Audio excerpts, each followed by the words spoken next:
अब आपको एक मोटी बात बताएं, आप तो सबके सब यहाँ काश्तकार आए हो।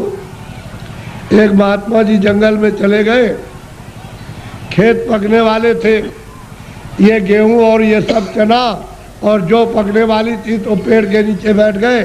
किसी गांव के लोगों ने देखा कि ये कौन बैठा, तो गांव में खबर दी। गांव के लोग चल कर के आए कि भाई आप कौन है? कि भाई हम तो हिसाब करता है। क्या हिसाब करने के लिए आए? कि मुझे किसको चना देना, किसको गेहूं देना, किसको अरहर देना है और किसको कितना मटर देना, ये हम फसल लिखने के लिए आए। फसल लिख लेंगे तो कह लगे आपका हिसाब कब करोगे?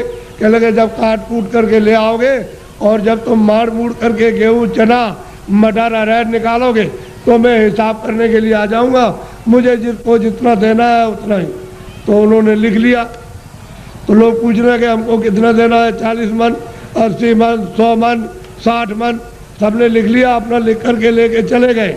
और जब खेत पका, पकने के बाद तो खलिहान में ले गए, तो एक आदमी ने सोचा ये सब झूठी बात है, ये कोई लिखा पढ़ी नहीं करने आता है। उसने क्या काम किया, रात को हंसिया लिया, उसके खेत में से 4 गट्ठा गेहूँ उसके खेत में से काट करके अपने खलिहान में जमा कर लिया। उसका तो इतना खेती में होता नहीं था और तमाम गेहूँ जमा हो गया दूसरे की चोरी करके। तो जब वो आ गए बेचारे, खेत काट काट करके खलिहान में ले आए और भूसे को अलग किया, अनाज को अलग, तो महात्मा जी आ गए और बैठ गए। लोग दौड़ पड़े कि महाराज हमको कितना देना, तो लिखा था 40 मन और 80 मन और 60 मन और 100 मन और इतना देना। चोर तो चोरी कर ले आया था, वो आया, कह लगे महाराज हमको कितना देना है? कि तुमको 25 मन। कह लगे तोल लीजिए। तो जब तोला गया तो किसी का 25 मन, ज़्यादा एक दाना नहीं, 60 मन, किसी का 40 मन, किसी का 100 मन, सबका जितना जितना लिख लिया था सबका। चोर बोला अरे महाराज ये मेरे कांटे लगे, मैं रात को कांटों में जंगल में गया तो बमूल के कांटे, बेरियों के कांटे, खून निकल आया, ये पैर फट गए और मैं उसके खेत में से काट करके ले आया। उधर से जौ काटी, मटर काटी, अरहर गेहूँ काटा, वो किधर चला गया? अरे कह लगे बच्चा ये मेरे पैर में भी ये कांटे लग गए, ये देखिए लगे हुए कांटे। कह लगे आप क्या करते रहे? कह लगे तू काट कर के ले आता था, वहाँ जमा करता था और मैं यहाँ से जब चला जाता था घर में तो गट्ठा उठा करके उसमें खेत में पहुँचाया करता था। मुझे देना उतना ही है जितना तेरे हिसाब में, और तूने जो ये चोरी की है, ये कांटे तेरे लगे और तकलीफ हो रही है, तो तेरी सजा और चोरी की सजा अलग मिलेगी। वो जो तुमने चोरी की है उसकी सजा अलग, और ये कांटे लगे, खून निकल आया, इसकी सजा। तो कहने का मतलब ये है तुम मन का धन कितना भी खेत काट कर, जमीन लेकर, ये करके, चोरी करके, डकैती डालकर, रात को छीन करके कितना भी अपना धन घर में ले आओ, लेकिन वो जो हिसाब करता, जो कर रहा, वो बैठा हुआ, वो सब उसके पहुंचा देगा। आपको कुछ मालूम रहेगा? आपको नहीं। हमने चोरों से पूछा भाई कितना तुमने चोरी की होगी? हमारे पास चोर भी आते, साहब कह देते हमने चोरी की, तो कितना कह लगे 1 पैसा नहीं रहा, सब चला गया। डकैत आए, डकैत से पूछा भाई तुमने डकैती डाली तो कितना जीवन में तुमने लूटा होगा? कह लगे कई करोड़ का। फिर किधर गया? कह लगे 1 पैसा नहीं, हमारा घर का चला गया। घर का गया। तो कहने का मतलब कि हिसाब करता बिल्कुल सच्चा है, जो पाप का भी हिसाब करता है, पुण्य का भी करता है, ये सब, और उसका ब्याज और सब आपको देना, वो दूसरे को किसी को नहीं देना।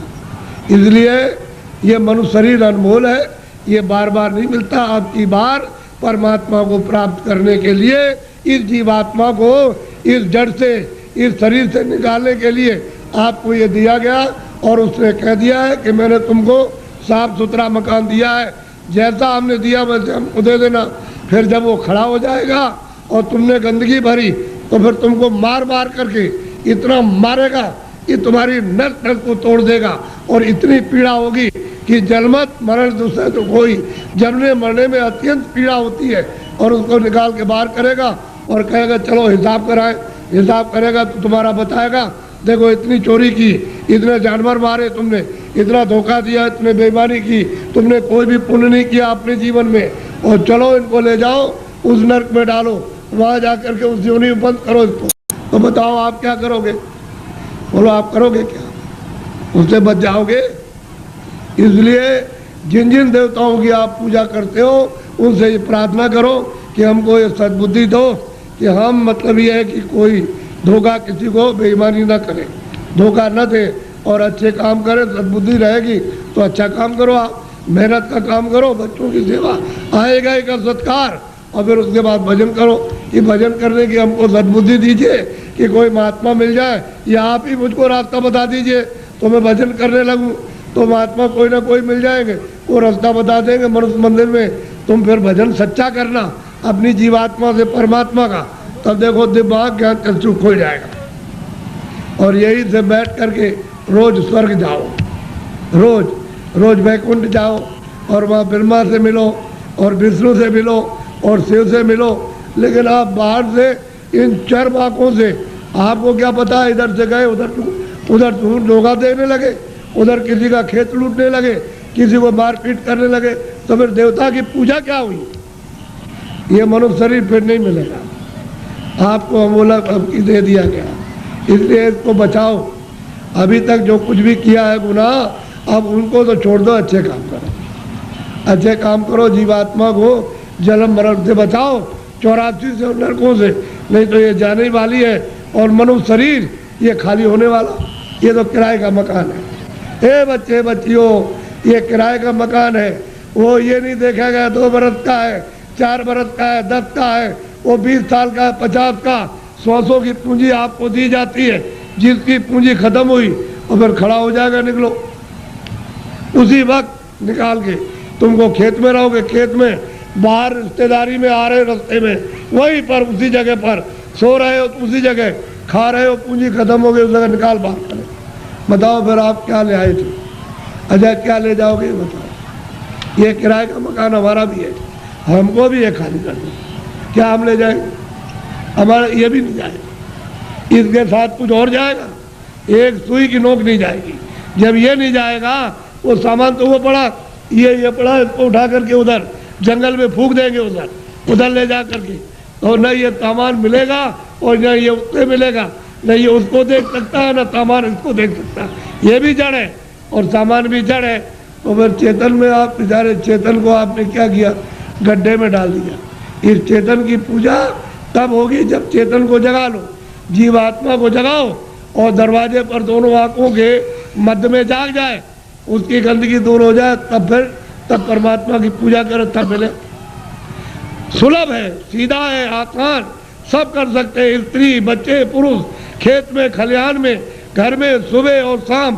तुम 1 घंटा समय नहीं निकाल सकते हो 24 घंटे में परमात्मा को प्राप्त करने के लिए, और बस इसी में समय सो करके और खा पी करके बिता रहे। ये धिक्कार है ऐसे जीवन को। तो देवी देवताओं से जिनको आप मानते चले आओ, उससे प्रार्थना करो कि हमको सद्बुद्धि दीजिए कि हम भौतिक चीज़ें समझ सकें, और फिर अपनी जीवात्मा को जगाने के लिए कोई ऐसा रास्ता हमको दिखा दीजिए, सुझाव हमको दे दीजिए, तो हम वहाँ पहुँच जाए, वहाँ रास्ता पा करके रास्ते से निकल जाए।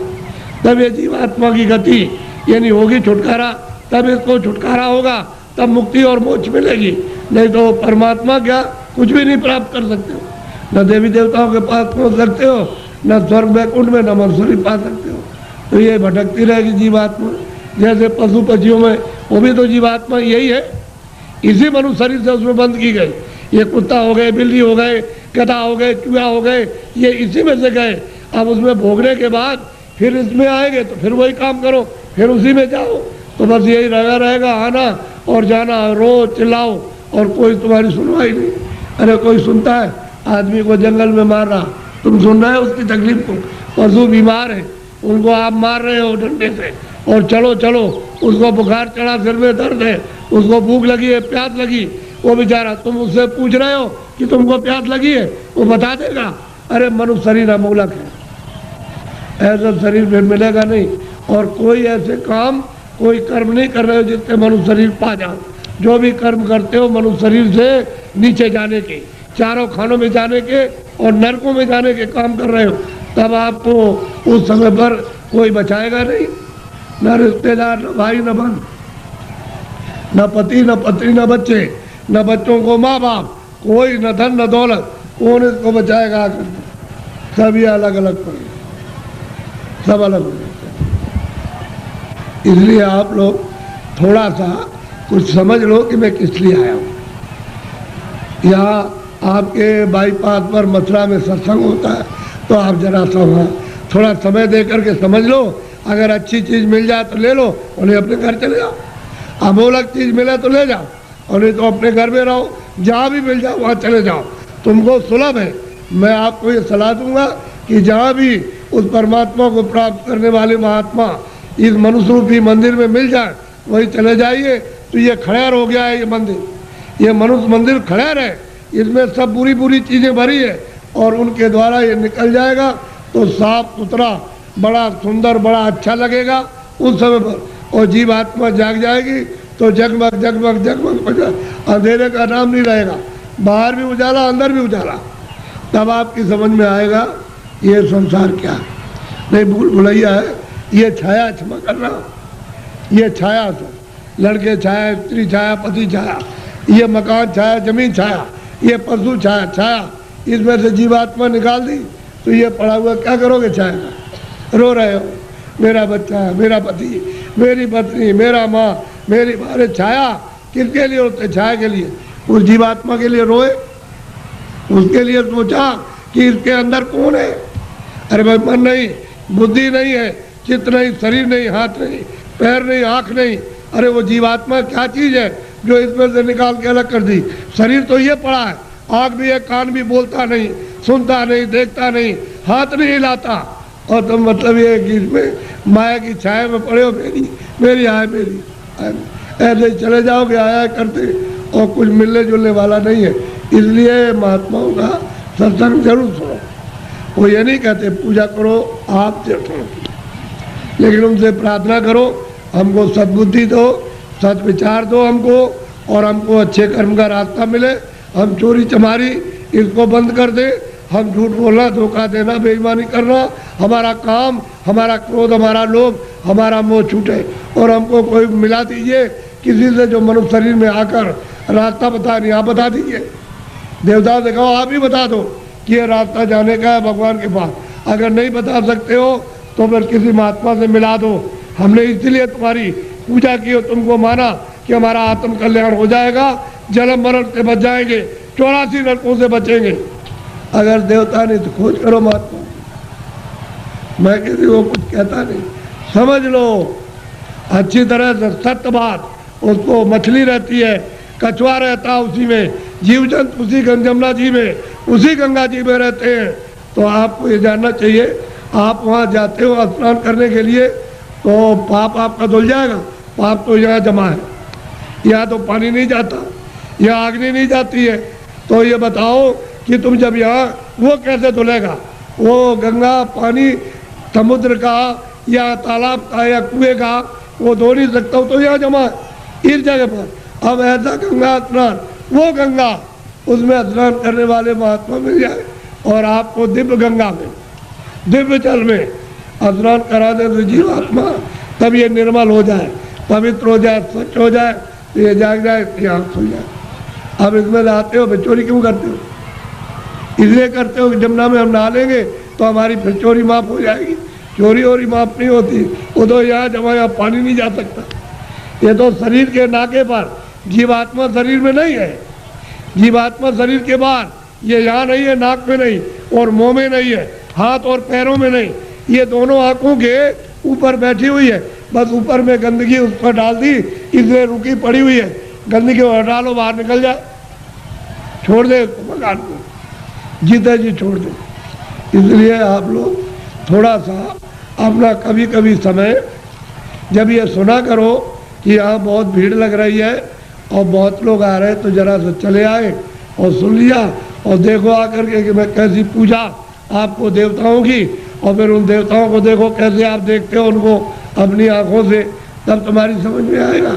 ऐसे क्या समझ में आ जाएगा? अंधेरे में रहोगे तो अंधेरे में जन्म हुआ, अंधेरे में पालन पोषण हो रहा, अभी फड़फड़ा के अंधेरे में मर जाओगे।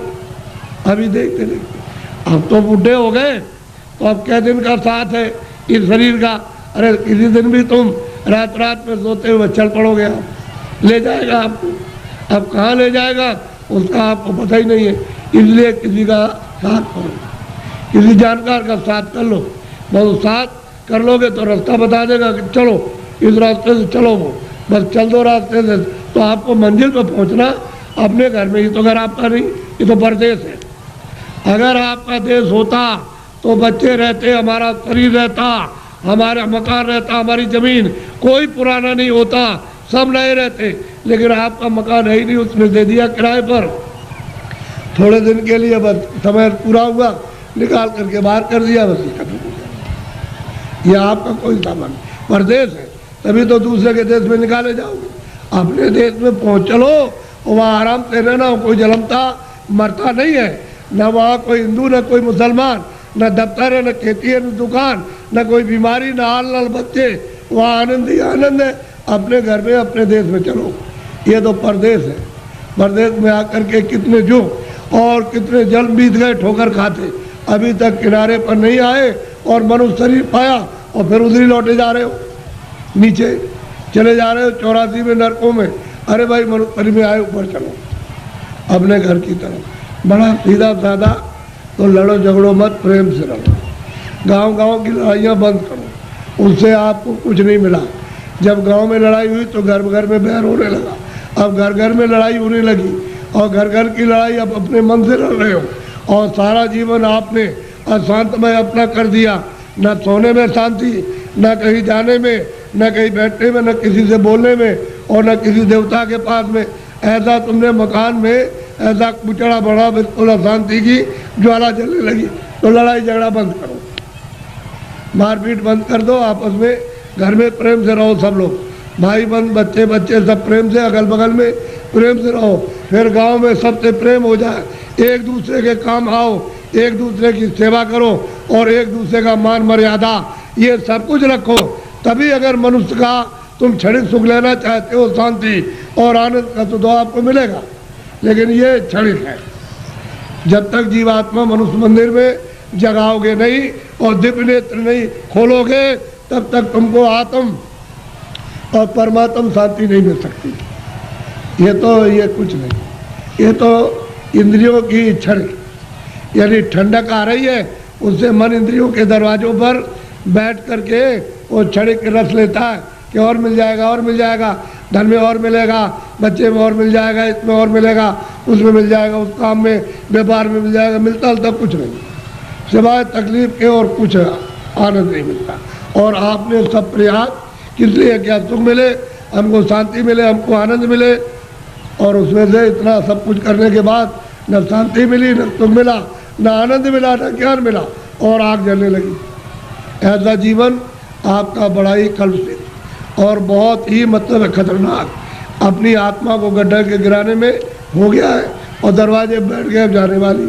इसलिए बचो, अभी बच सकते हो मनुष्य शरीर में, और बाद में फिर बचने का रास्ता नहीं। इसलिए इसको सोचो कि मैं कहाँ से आया हूँ, मैं किस लिए मनुष्य शरीर में आया, फिर मैं अगर जाऊँगा तो कहाँ जाऊँगा। ये तीनों प्रश्न तुम किसी से करने लगो, और जो इसका जानकार होगा कि तुम वहाँ से आए हो, इसलिए आए हो, और तुम कहाँ जा रहे हो, ये तीनों चीज़ें आपकी बता देगा। तब आपकी समस्या का, बुद्धि का असल में सच्चा विवेक तब आएगा, और तब समझोगे आप। और बताएगा देखो ये कुछ नहीं है, ये कुछ नहीं है, तुम कहाँ से है बताएगा, वहाँ सब कुछ है, यहाँ से वहाँ चलो, वहाँ सब धन है, सब सुख है, सब आनंद है, सब शक्ति है, सब ज्ञान है, और सब सुंदरता है, अमृत वहाँ भरा हुआ, सागर भरा, सब बताएगा आपको। लेकिन जब नहीं मिलेगा कोई, तो जीवन चला जाएगा बेकार, व्यर्थ खो दिया आपने ये जवानी और सुवर्ण शरीर। जवानी भी गई, बचपन तो कुछ कर नहीं सकता है, बालावस्था तो कुछ नहीं करती, किशोर भी नहीं, जवानी में आए, और बुढ़ापा भी कुछ नहीं कर सकता। तो जवानी में मस्ती में, बेकार में, उलझन में आपने ख़त्म कर दी। अब आगे चलने के देने, तो फिर तुम्हारे बच्चे ही जवाब देने लगे, अरे उधर बैठ जा, तूने जवानी में बहुत कुछ किया। तो आपको हो जाएगी तकलीफ कि देखो मेरा बच्चा और मुझसे इस तरह से कह रहा, अब वो जमानी का उस पर जोम चढ़ा है, तुम पर बुढ़ापा आ गया, अलग कर देगा, चुपचाप बैठे रहो। घर में जो बहुएं आएगी, तुमको रोटी समय से दी और नहीं दी तो शाम को देगी, कभी शाम को नहीं तो सुबह देगी। अब तुम कुड़ोगे उसमें कि हमने इतना पालन पोषण किया और ये बच्चे हमारी बात और बहुएं नहीं मानती है। एक दुख ये, एक दुख बचपन में कि रोते बिताए आप में, और फिर भी दवा कुछ और मर्ज कुछ है, पीड़ा कुछ हो रही है, वो दवा पेट की, और पेट में दर्द है तो सिर की दवा, और बच्चा रो रहा हाय हाय करता। एक तो आपने वो बिता दिया और एक आपने जवानी, ये आपने उलझन में, और बुढ़ापा आ गया तो रो करके चले जाओ, तो कोई काम नहीं आया। न जवानी काम आई, न बाल में, न आप बुढ़ापे में काम आए। तो जीवात्मा का काम तो आपने कुछ नहीं किया, ये इंद्रियों का काम किया। और इंद्रियां क्या है, अब जीर्ण हो गई, पुरानी हो गई। आँख नहीं काम करती है और कान नहीं काम करते हैं, मुँह नहीं काम करता। अब रो रहे हो, चिल्ला रहे हो, तुम ऐसा मत करो, प्रेम के साथ सब लोग रहो और ये समझो हम किस लिए आए। ये यहाँ काम के लिए नहीं, तुम्हारा काम प्रभु को पाने का, कि हम अपनी जिंदगी में उस रास्ते में चल के प्रभु को पाएं। असली काम तो तुम्हारा ये था, और उसको छोड़ करके आप इस झगड़े में फंस गए। चलो इसको इकट्ठा किया जाए और इससे सब मिल जाएगा। क्या मिला आपको? जिनके पास वो रो रहे, जिनके पास करोड़ों, जिनके पास अरबों, वो रो रहे, चिल्ला रहे और कहते हैं कि हमको दवा हमको दे दी। अरे भाई, उससे तुमको सुख मिलता, आनंद मिलता तो क्यों नहीं ले लिया? अरे वहाँ कुछ नहीं है। अब आप उधर जा रहे हो तो आपको क्या मिलेगा? ना आपको ना उनको, किसी को कुछ नहीं। दिन में काम करते हैं, शाम को बच्चों की सेवा अपना फर्ज अदा करते, और उसके बाद बैठ करके थोड़ा भजन करते मनुष्य मंदिर में, तो ये जीवात्मा सच्चे धन को प्राप्त करती। सच्चा जन मिलेगा नहीं, इसका कल्याण होगा, जीवन ऐसे ही चला जाएगा। तो मैं तो इसलिए चलाया कि हमारे गांव वासियों ने बहुत ही लोगों से कहा कि बाबा जी को ले आओ जरा, मैं दर्शन करूंगा। तो मैंने भी कहा चलो मैं भी दर्शन करूंगा, मेरी भी तो इच्छा दर्शन करने की है। अगर आपकी इच्छा हुई है दर्शन करने की, तो मेरी भी आपके दर्शन करने की इच्छा हुई। तो आदान प्रदान का दर्शन, दर्शन देना और दर्शन करना, इसी के बीच में, अरस परस के बीच में अगर कोई चीज़ मिल जाए तो उसको ले लेना चाहिए। कि भाई किसी के पास अमूल्य चीज़ है और मिलती है जो सोने चांदी से बहुमूल्य है, वो अगर उससे मिल जाए तो आपको ले लेना चाहिए। इसी को कहते हैं